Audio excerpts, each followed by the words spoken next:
In Episode 1, elliptic curves became groups. We learned point addition, scalar multiplication, torsion points, and the J invariant. In Episode 2, we introduced isogenies, structure-preserving maps whose kernels determine the quotient map and whose composition lets us build large isogenies from small ones. Today, we stop looking at one isogeny at a time. We put all of them into a graph. An isogeny graph turns algebraic geometry into a network. The vertices are elliptic curves, more precisely their isomorphism classes. An edge from one vertex to another represents an isogeny between the corresponding curves. Since an elliptic curve is classified over an algebraic closure by its J invariant, we often label a vertex simply by J of E. So the whole picture can be compressed. Replace each curve by a dot, and replace each isogeny by a line joining two dots.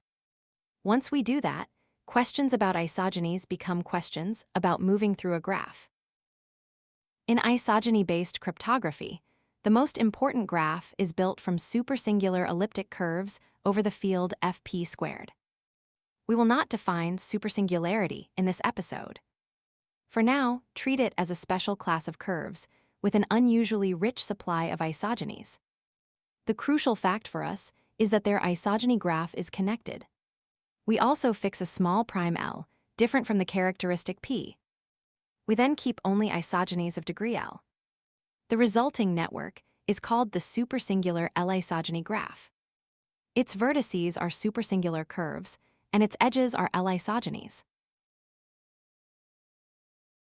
Why does every supersingular curve have exactly L plus one outgoing l-isogenies, counted with multiplicity? Because L is different from P, the L torsion is a two-dimensional vector space over the field with L elements. An l-isogeny is determined by choosing a cyclic subgroup of order L, which is the same as choosing a line in that two-dimensional vector space. There are exactly L plus one such lines.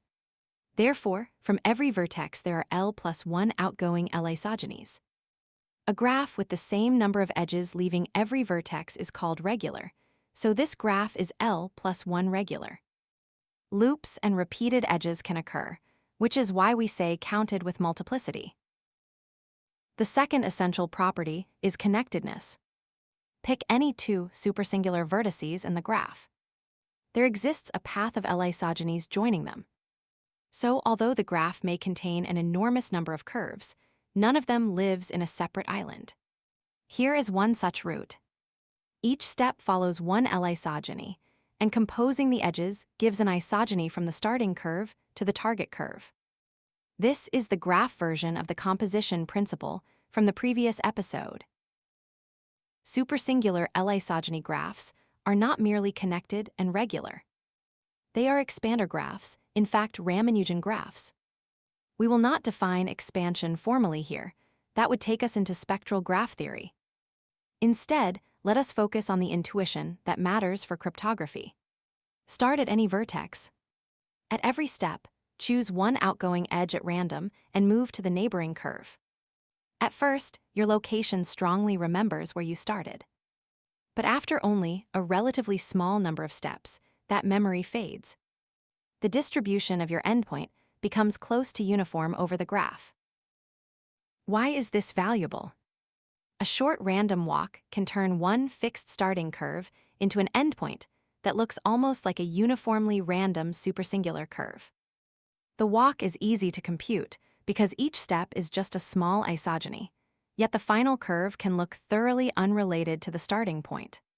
That combination, efficient local movement and rapidly disappearing global information, is exactly the kind of behavior cryptographic constructions like to exploit.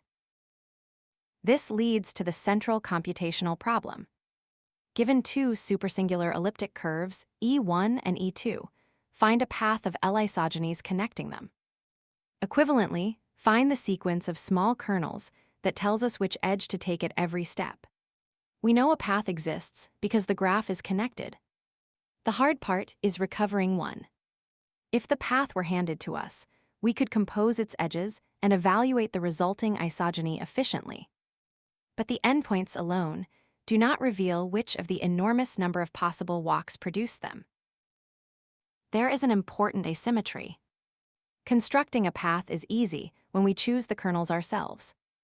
Evaluating and composing the small isogenies is also efficient.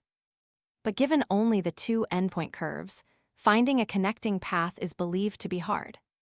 The fixed L path problem is the graph formulation of the supersingular isogeny problem, and polynomial time reductions connect the standard formulations. In this series, we will usually call both of them the isogeny problem, unless the distinction matters. Its presumed hardness is one of the foundations of isogeny-based cryptography. Let us collect the main ideas. We fix a small prime L different from P. The vertices are supersingular curves over Fp squared, and the edges are l-isogenies. Every vertex has L plus 1 outgoing edges, the graph is connected, and its expansion makes short random walks mix rapidly. Yet recovering a path between two given vertices is believed to be hard. In the next episode, we introduce the SSI-T problem and SIDH, the protocol that brought supersingular isogeny cryptography into the spotlight. We will see how two parties use secret paths and torsion point information to arrive at a shared elliptic curve. Thanks for watching.